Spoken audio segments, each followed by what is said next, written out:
Alright guys, so people are saying, oh, you can't fit the Snow Joe battery in there. I'm telling you, you can.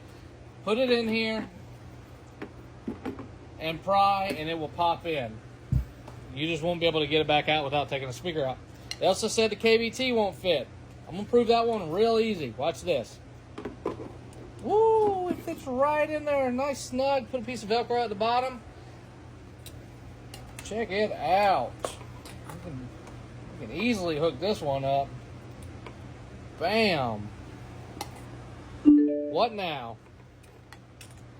Little Velcro on the top of the battery. Throw your 1002T in there and you're good to go. Actually, you know what? What would be cool is if we actually put the controls on this blank plate, because it would fit like that. That's a pretty good idea, actually. I wonder. Ooh, I wonder who wrote the book on love. And also, if you're using any of these ones with external controls, you could easily mount those on this blank plate. Chris did a great job at designing this. Better than I could have done. Like I said, I've only got one little gripe, and it's minute. It's literally just because of the handle. But yeah, that would take these knobs off. You'd have to thin it out a little bit, but that would definitely work.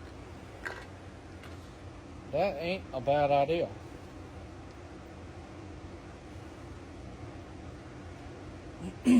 Okay, so just a little food for thought, guys.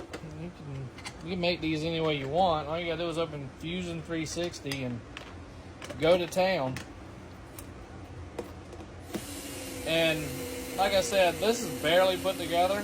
And I mean, this thing sounds really good for as little as it's put together.